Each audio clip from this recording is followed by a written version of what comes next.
Hey, salut tout le monde, ici Zkong. Aujourd'hui on se retrouve pour une nouvelle critique manga. Toujours en compagnie de... Eh ben non, vous y avez cru, avouez. Non, plus sérieusement.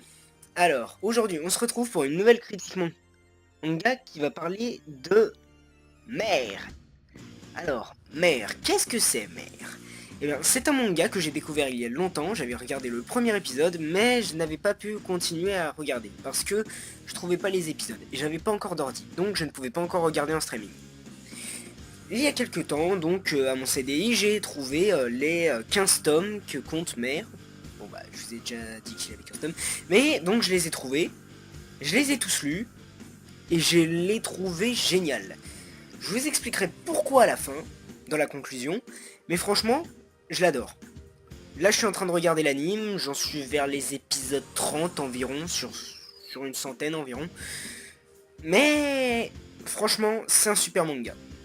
GG au mangaka. Alors, je vais passer donc à la fiche technique.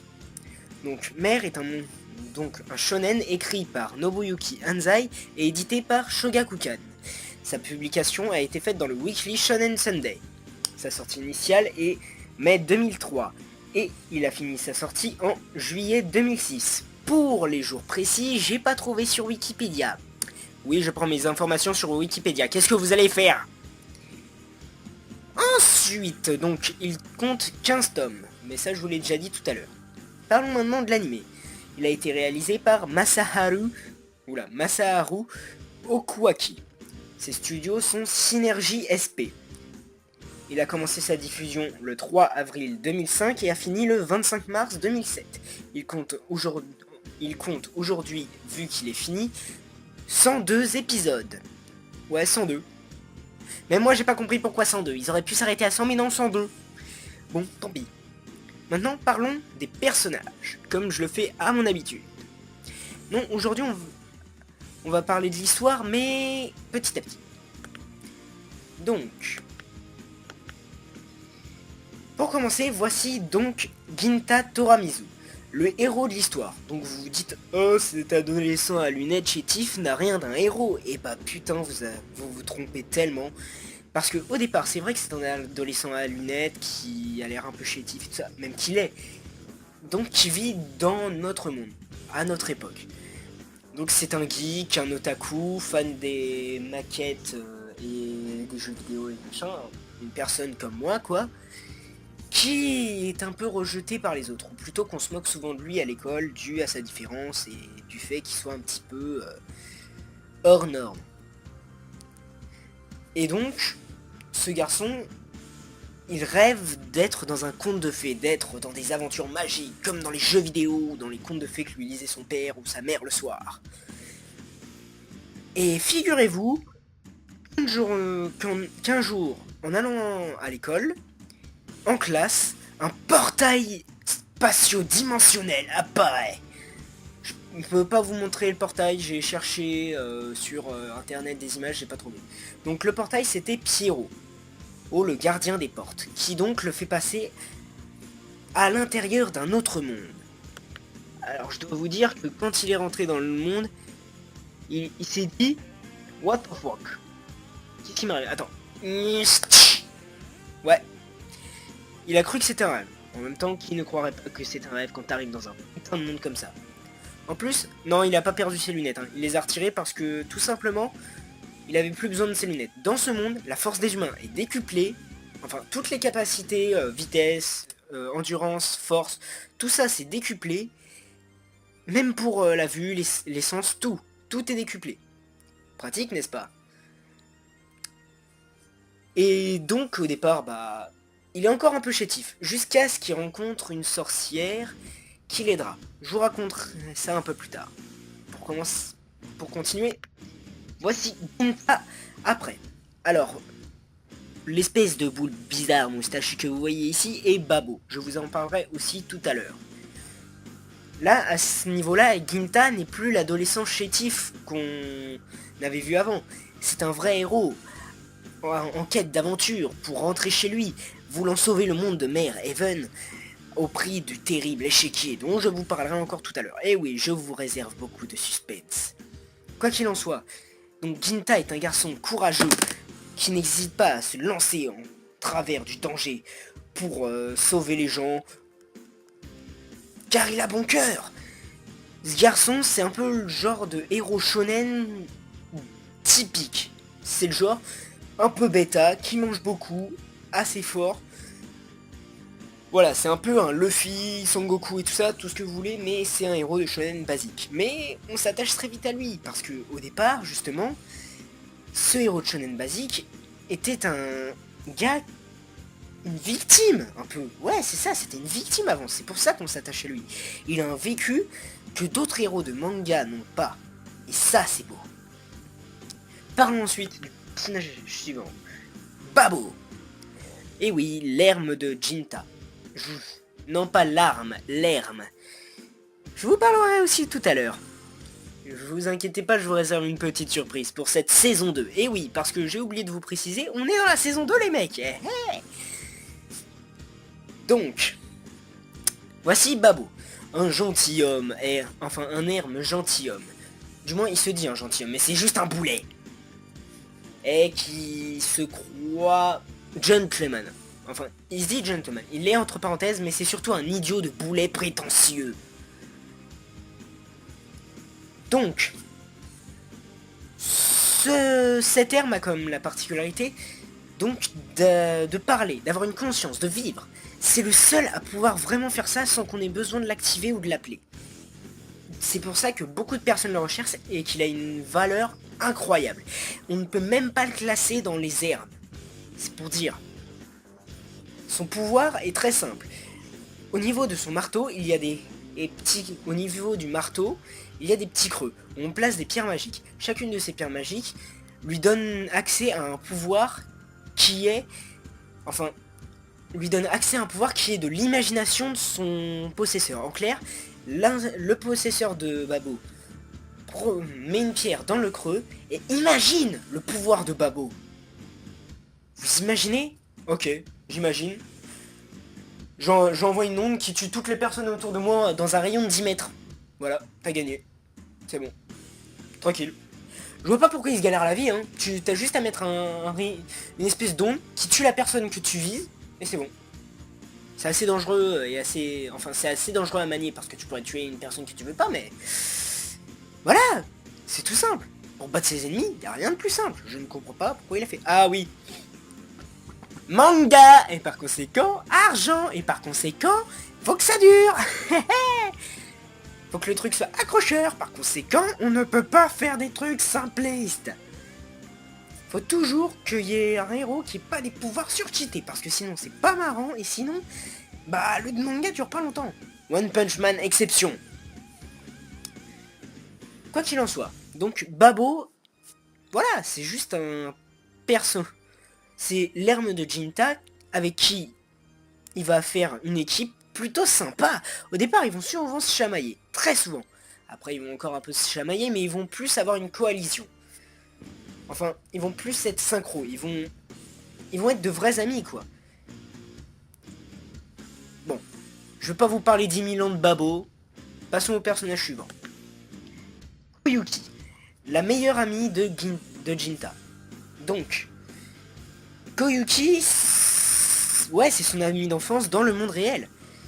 Dans le monde réel, c'était celle qui l'aidait quand il avait des problèmes, qui écoutait ses histoires, qui restait tout le temps avec lui, et qui était amoureuse secrètement de lui. Bah oui, il faut bien qu'il y ait quand même la fille qui soit secrètement amoureuse du héros dans le shonen. Sinon, c'est pas un shonen, n'est-ce pas? Ne dites pas le contraire. One Piece, Hancock est secrètement amoureuse de Luffy. Bon, d'accord. Dragon Ball Z, Shishi était secrètement amoureuse de Sangoku, mais ne l'est plus vu qu'elle est mariée avec lui. Mais Bleach, Orihime est secrètement amoureuse d'Ichigo. Fairy Tail, je dirais que... Ouais, bon, bah, Erza est secrètement amoureuse de Jelal, mais je sais pas si Missy est secrètement amoureuse de... Bon, on s'égare.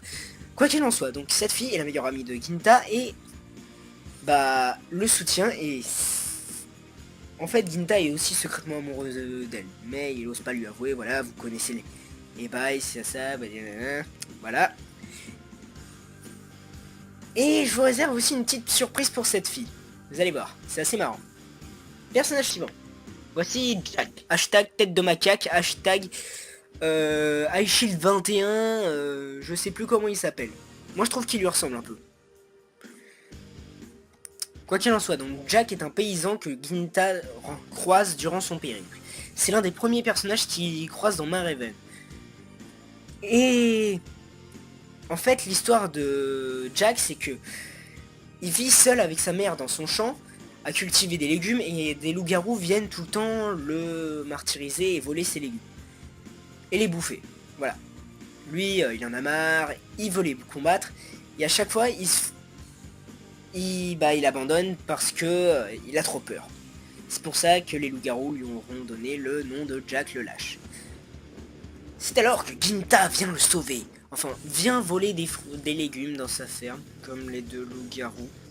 Parce qu'il avait faim, quoi. Vous feriez la même chose, vous voyez, de putain de légumes. Bon, c'est vrai que c'est pas un bon exemple, mais vous crevez la dalle, il n'y a rien d'autre à bouffer, vous voyez des putains de gros légumes de ouf. Vous foncez dessus. Vous vous demandez pas, il y a quelqu'un? Non. Au pire, vous vous dites, je demanderai pardon après, je demanderai la permission si je peux... Oh, puis merde, je les bouffe. Voilà. Donc, par la suite, Ginta l'aide et ils deviennent amis. L'herme de Jack, c'est sa pelle. Sa pelle. La pelle de combat. C'est la pelle de combat, un weapon herm. Je vous parlerai des classements d'hermes plus tard. Mais donc, les pouvoirs de Jack, c'est...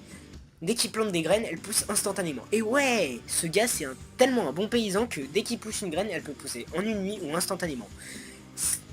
Et aussi de faire une attaque qui s'appelle la déferlante de terre. Mais bon. Donc Jack est un peu bêta, un chouïa pervers. Herm est très gentil et serviable. C'est un peu un boulet au départ, mais il devient vite un personnage essentiel à l'équipe. C'est un petit peu le gars qu'on serait si on était dans ce genre de situation.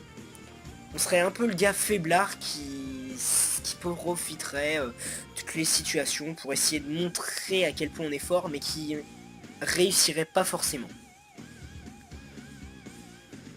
Maintenant, personnage suivant. Voici, non, pas Koyuki, la princesse Snow.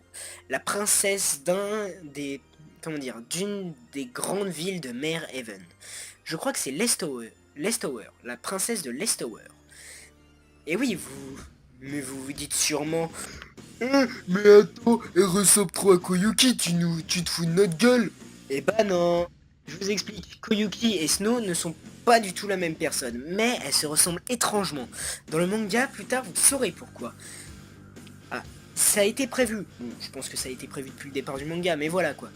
Ces deux personnages sont extrêmement proches et ce n'est pas pour une raison random.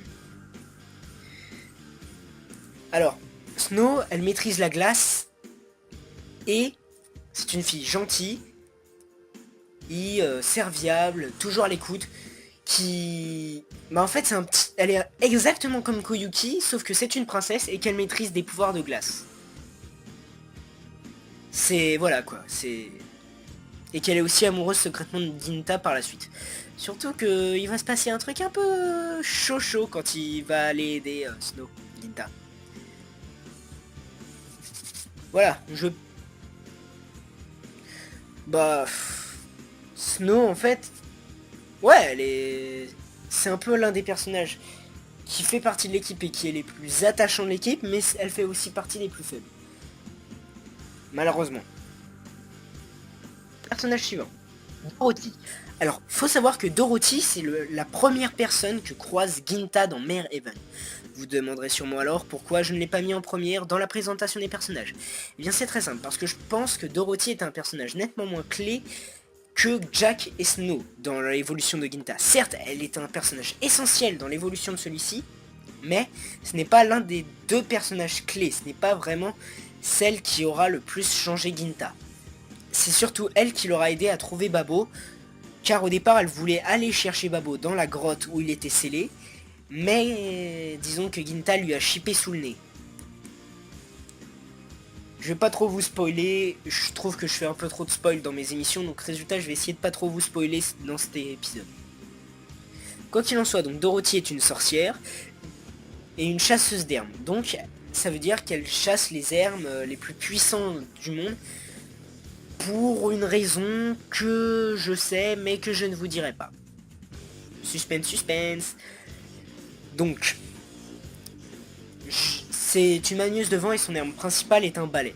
Le balai sur lequel vous la verrez voler dans le manga si vous le regardez ou si vous le lisez, est donc un arme de combat, un weapon arm. Et elle en a une pléthore d'armes. Regardez, ses poignets, ses mains, les bracelets, les bagues, c'est des armes tout ça. Je vous expliquerai le fonctionnement après. Mais quoi qu'il en soit, donc, elle aussi, elle est secrètement amoureuse de Ginta. Enfin, elle n'est pas vraiment secrètement amoureuse. Elle est secrètement amoureuse, mais elle lui fait ressentir qu'elle est amoureuse. Et ouais, il y a plein de personnes qui aiment Ginta. Surtout qu'à chaque fois qu'il revient d'un endroit et qu'elle l'a pas vu depuis longtemps, elle lui saute au cou, elle lui fait plein de petits bisous. Mais quoi qu'il en soit, donc, cette fille, elle est plutôt gentille et serviable, dans un sens. Mais surtout quand il s'agit de Ginta, parce que sinon, c'est une fille qui est assez sombre, qui n'hésite pas à tuer ses adversaires pour avoir ce qu'elle veut. Elle est fourbe, et c'est mon personnage préféré de mère. Enfin, c'est l'un de mes personnages préférés de mère, parce que justement, c'est l'une des plus lucides. Elle sait que ça va mal dans Merhaven, et qu'il faut qu'elle s'équipe pour remplir la mission qui lui est due et pour protéger Merhaven. Bon, d'accord, elle protège pas Merhaven. Au départ, elle veut pas vraiment protéger Merhaven, plus remplir la mission qui lui est octroyée. Mais pendant le wargame, dont je vous parlerai tout à l'heure, c'est celle qui n'hésite pas à tuer ses adversaires, car elle sait qu'elle est en pleine guerre. Et ça, franchement, ça prouve sa force de caractère. Et c'est rare d'avoir une fille aussi balèze dans un shonen. Personnage suivant. Voici Alvis, du moins quand il reçoit la marque du fantôme. Je vais vous expliquer plus en détail. Voilà Alvis plus grand. Donc, la image que vous avez vue précédemment est une image qui montre Alvis recevant le sceau du fantôme, l'ennemi principal et le méchant de ce manga. L'homme à abattre, si vous voulez. Donc, ce sceau fait que dès qu'il y recouvre tout ton corps, tu te transformes en mort-vivant. Enfin, pas en zombie, mais en une personne ne pouvant mourir et revenant tout le temps à la vie. Vous vous dites trop cool, il a du bol. Et bah lui, il veut pas. Parce que justement, le fantôme est un monstre. Et il ne veut pas être comme lui. C'est pour ça que lui, c'est Alvis qui a appelé Ginta avec Pierrot, le gardien des portes, pour qu'ils viennent dans Mer et les sauvent. Donc, Alvis est un personnage assez solo et sérieux. Il reste... comment dire, il sait toujours garder son calme et faire la part des choses, et surtout analyser la situation. Du moins, le plus souvent. C'est aussi un des personnages les plus, comment dire, emblématiques de ce manga, et ceux qui auront fait le plus évoluer Ginta.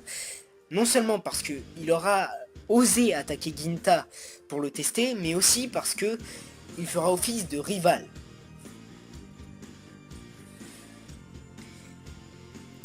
Et c'est aussi l'un des personnages les plus forts du groupe. Et lui aussi n'hésitera pas à mettre dans un sale état ses adversaires. Bon, il les tuera pas, mais il n'hésitera pas à les mettre dans un sale état. Personnage suivant.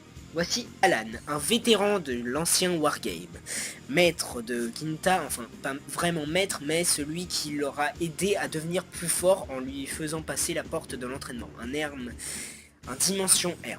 Je vous parlerai des... voilà quoi, vous avez compris. Donc Alan est un personnage assez, comment dire, au départ il est assez énigmatique parce que il a reçu une malédiction qui fait qu'il, dès qu'il s'endort, il se transforme en chien. Et dès que le chien dort 3 jours, c'est Alan qui réapparaît. Le chien c'était l'un des majordomes de la princesse Noire, enfin un majordome, c'était surtout l'un des, ouais on va dire majordomes. Un chien majordome, ouais, il y a ça dans ce manga. Bon, quoi qu'il en soit, donc j'ai pas trouvé des images de Edouard le chien, mais enfin du moins pas des dégueulasses. J'en ai pas trouvé de pas dégueulasses. Bon, continuons sur Alan. Lui aussi, il est très fort de caractère et lui aussi n'hésite pas à tuer ses adversaires durant le wargame, parce que lui il est conscient que c'est une guerre et que Il veut anéantir l'ennemi. Il ne veut pas lui laisser une chance de s'en sortir. C'est un personnage extrêmement fort, sérieux. C'est vraiment un combattant pure souche. Le truc, tu l'as devant toi, tu veux pas l'affronter. Ou sinon, si tu l'affrontes, à ton âme après qu'il t'ait tué. Non mais sérieux, ce mec, durant le wargame, il éclate un herbe. Il éclate un gardien herbe à main nue en un coup. Il prend le possesseur du gardien herbe et le jette dans un volcan. Badass! Le mec est juste badass. Allez. Le dernier personnage de l'équipe mère est donc Nanashi, chef de l'Uberia, la guilde des voleurs. Donc je vous parlerai aussi tout à l'heure. Oh putain. La surprise, elle a intérêt à être bonne. Je pense. Donc, Nanashi est un manieur de foudre. Donc, ses armes sont majoritairement de l'élément foudre. Ne vous inquiétez pas, il voit très bien, même avec son bandeau. D'ailleurs, je sais pas pourquoi, mais dans l'anime ou dans le manga, on le voit des fois avec le bandeau sur les yeux et ensuite le bandeau au-dessus des yeux. Je sais pas. La logique n'est pas présente en ce qui concerne ce personnage. Mais il est putain de classe, vous trouvez pas? Bon, après, c'est un gentleman dragueur pervers et tout ça, mais il fait partie des personnages quand même les plus forts de mer. Même s'il a une défaite et une égalité à son actif durant le wargame, c'est justement parce qu'il affrontait des filles durant le wargame. Premier adversaire, c'était une fille, il l'a sous-estimé, il s'est fait déglinguer. Deuxième adversaire, c'était une fille, il voulait pas qu'elle se fasse tuer, donc il a abandonné après l'avoir battu. Enfin, il l'a battu et a abandonné en même temps, donc ça a fait égalité. Et franchement, ce personnage, c'est un de mes personnages préférés aussi parce que c'est le seul qui ose protéger l'adversaire en fait. Bon, j'avoue, c'est surtout parce que c'est des filles et que c'est un gros dragueur, mais voilà, c'est quand même l'un des seuls qui a osé protéger des ennemis. Juste parce que c'était des filles qui... Voilà quoi, mais... Voilà, c'est... Voilà! Quoi qu'il en soit, donc, ce personnage est quand même à but de justice. Il fait partie de l'équipe de mer pour venger ses compagnons de l'Uberia qui se sont fait tuer par une des pièces de l'échiquier. Et ça, putain, c'est beau. Maintenant, je vais vous parler enfin des hermes. Et surtout, je vais vous parler de l'univers de Merhaven, du monde de Merhaven. Et ouais, maintenant c'est ça ce que je fais dans la saison 2. J'essaie de vous parler du monde en général, de vous imprégner du monde. Même si les épisodes dureront plus longtemps, justement, je veux que vous compreniez à quel point les mangas sont un univers, comment dire, un univers plein de choses surprenantes et surtout très... Je l'ai sur le bout de la langue, très complet, voilà. L'univers des mangas est souvent très complet. Et je vais commencer par les hermes. Donc il y a différents types d'hermes. Donc il y a les Weapon Hermes, les Holy Hermes, les Nature Hermes, les Dimension Hermes, il y a les Darkness Hermes, les Guardian, les Ghosts et les hermes uniques. Donc les weapon arms sont des armes généralement qui sont des armes. Épée, pelle de combat, arc et toutes ces conneries dans le genre, c'est des weapon arms. C'est généralement des armes qui servent d'armes et qui servent pour le combat à main nue ou à distance. Ensuite, les nature arms sont plutôt des armes contrôlant les éléments. Terre, eau, feu, air, machin, tout ça, tout ça.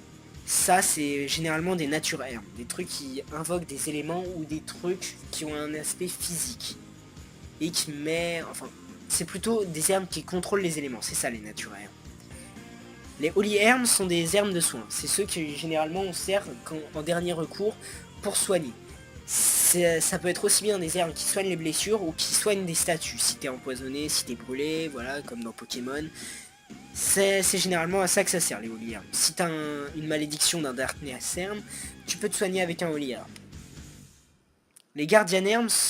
Vous voyez le petit bonhomme de neige là? C'est un gardien herbe. C'est Flocon, le gardien herbe de Snow. Si vous regardez bien sur Snow, il y est.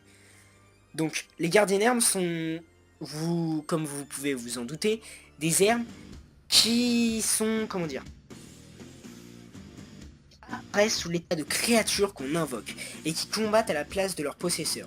Néanmoins, le possesseur du gardien herbe ne pourra pas bouger quand il l'utilisera, car enfin il pourra bouger mais pas trop, car le gardien herbe lui pompera la majeure partie de son énergie. D'ailleurs, ils ont fait un truc pas mal pour les gardiens herbes, regardez.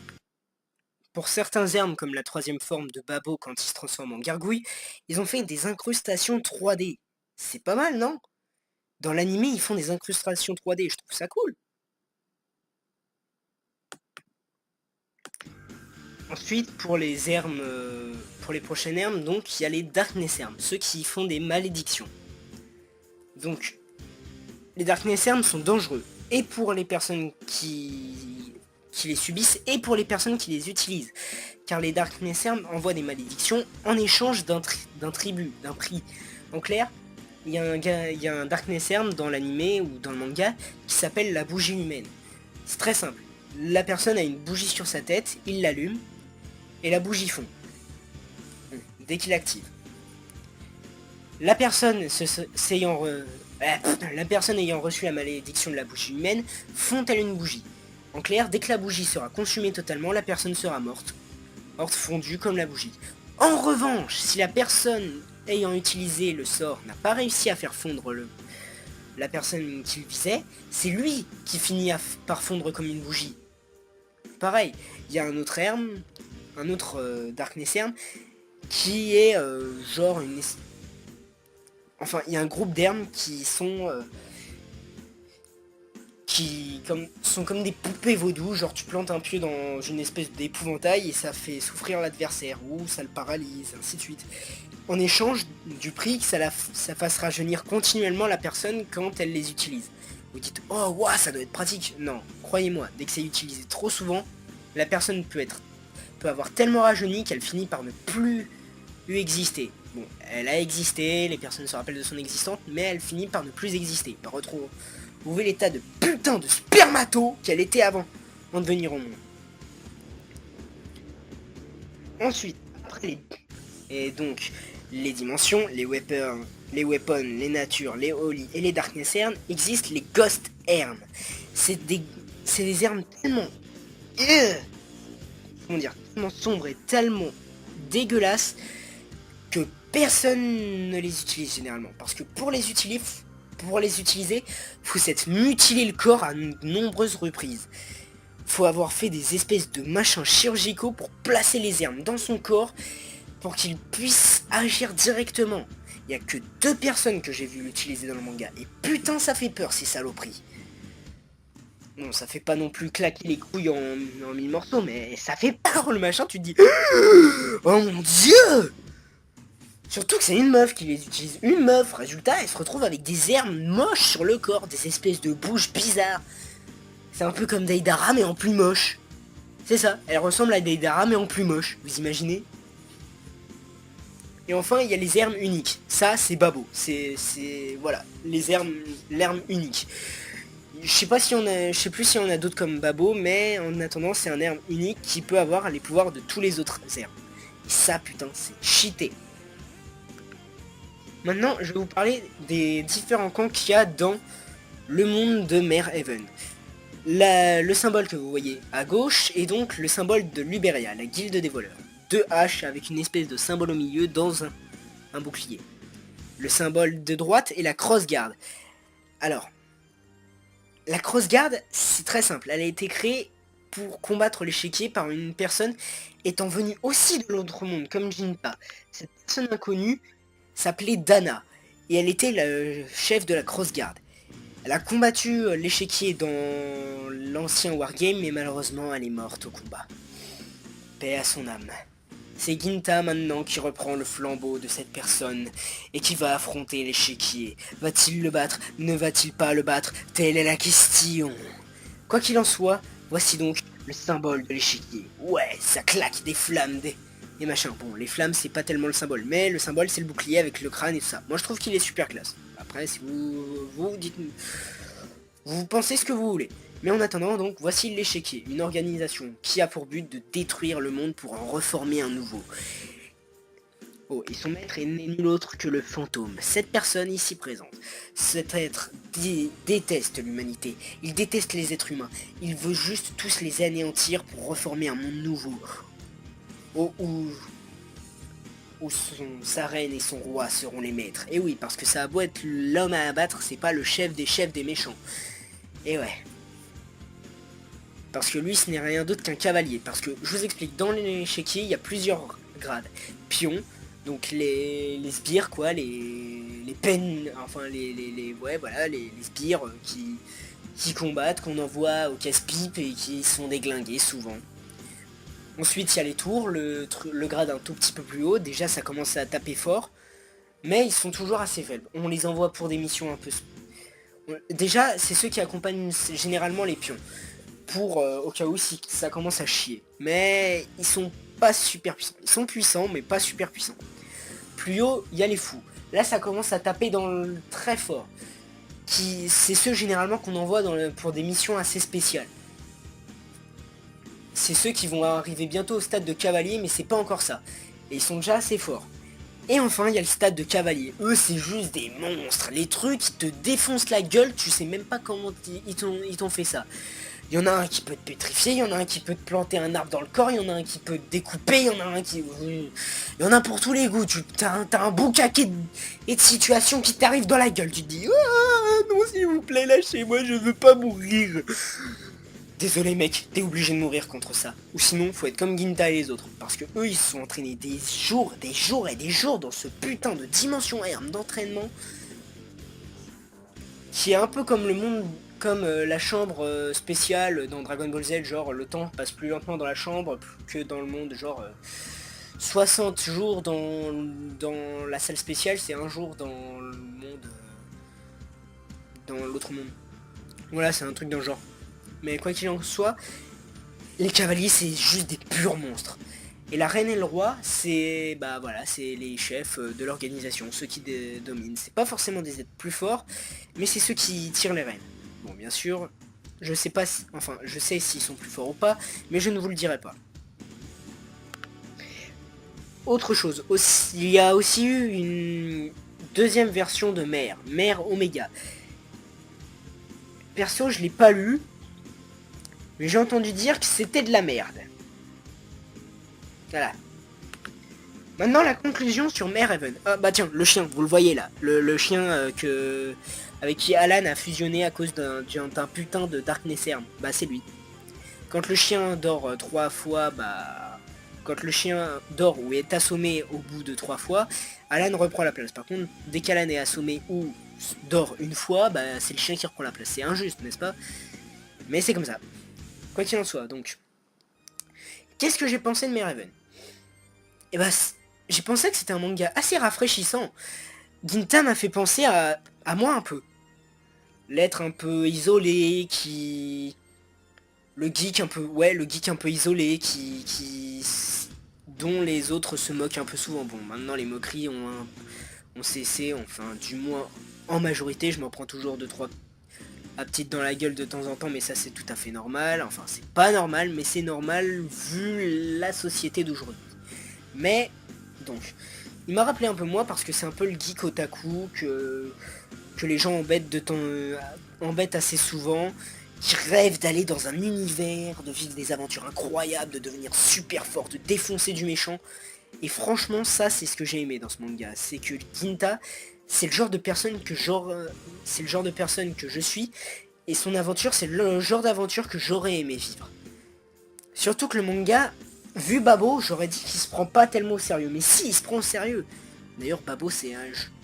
J'avais oublié de faire l'allusion tout à l'heure, mais... Franchement, ils n'avaient pas d'imagination parce que c'est le genre de truc qu'un enfant pourrait dire. Babo. C'est le seul truc qui m'a un tout petit peu dérangé, c'est le nom de Babo. Même si c'est marrant, c'est le genre de truc... Mais n'empêche... Ce manga il était rafraîchissant, il était bien, même il est rafraîchissant et il est bien. C'est un manga que je conseille de regarder parce que pour moi il fait partie des classiques, même s'il doit pas être très connu.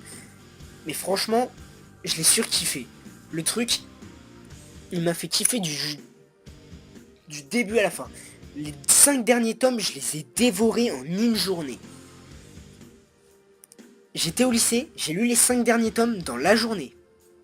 Et ouais, le mec, il a du courage, hein. Moi j'ai du courage, hein. Et j'ai la puissance, hein. Oui, bon, je sais, je suis faible. Non, je déconne. Mais quoi qu'il en soit, ce manga, franchement, je le conseille. Parce il est putain de bien. Les personnages sont attachants, l'histoire est bien construite. Il y a tout un univers dedans. C'est pas un manga bâclé, franchement. C'est vraiment un shonen bien formé comme on les aime. C'est un peu un truc, bah, à la Fairy Tail, mais en moins consistant, mais tout de même assez bien. Hein, pour être un manga super. En plus, certains gardiens M, l'animation de certains gardiens M sont en 3D, donc c'est pas négligeable. Franchement, moi je dis bravo, ce manga, je l'ai adoré. Bon, bah, je pense qu'il est temps de mettre fin à la vidéo. Alors, comme d'hab, n'hésitez pas à vous abonner, à partager la vidéo sur vos réseaux sociaux, à liker, à laisser un commentaire. Bon ou mauvais, tant que vous me laissez une trace de votre passage, ça ira. Comment dire, vous pouvez me faire des suggestions sur les mangas que vous voulez que je fasse des critiques. Bien sûr, je ne ferai ni de critiques, ni sur One Piece, ni sur Fairy Tail, ni sur... ni sur Dragon Ball Z. Même sur Naruto, j'hésite. Parce que ce genre de manga, vous connaissez les personnages, vous connaissez l'histoire, j'aurais rien à dire dessus. Hormis dire mon avis dessus, j'aurais rien d'autre à dire. À moins que vous voulez que je vous rabâche genre Luffy est un personnage assez bêta et tout ça. Non. Moi je pense pas que je ferai des épisodes dessus. Parce que justement, déjà il y aura trop de personnes qui auront fait d'épisodes dessus pour les chaînes de manga comme Menu Manga, Pause Manga et ainsi de suite. Mais ensuite, j'aurai rien à dire dessus. Hormis mon avis sur le manga et qui sera généralement positif ou négatif, ça dépendra duquel. Généralement, je parlerai des mangas pas très connus ou qui sont connus mais assez méconnus pour que j'en parle, comme Mereven. Mais n'hésitez pas à laisser vos avis sur mes vidéos, ce qu'il faudrait que j'améliore et ainsi de suite, et à me laisser donc aussi vos demandes, si vous voulez que je fasse un type de vidéo sur un certain manga, ou si vous voulez que je continue les vidéos sur LOL et ainsi de suite. Voilà. Les vidéos sur LOL, j'en ferai de temps en temps, je pense, peut-être pas une fois par mois, mais dès qu'il y aura des événements, ou dès que j'aurai envie d'en faire une, j'en ferai une. Voilà. Bon bah, j'espère que cette vidéo vous a plu, elle était extrêmement longue, à peu près l'épisode sur LOL. Je suis désolé que ça soit aussi long, si ça vous fait chier et tout ça, j'essaierai de faire des épisodes plus courts dorénavant, enfin... C'est vous qui décidez, si vous voulez que je fasse plus court, je ferai plus court, si vous voulez que je laisse comme ça, je laisserai comme tel. Mais moi généralement j'essaie d'expliquer assez en détail pour qu'on puisse savoir le manga, de quoi il parle, et qu'on ait envie de s'immerger dans l'univers si ça nous intéresse. Quoi qu'il en soit donc, abonnez-vous, partagez, likez. Je vous aime tous. Allez, ciao les gringos.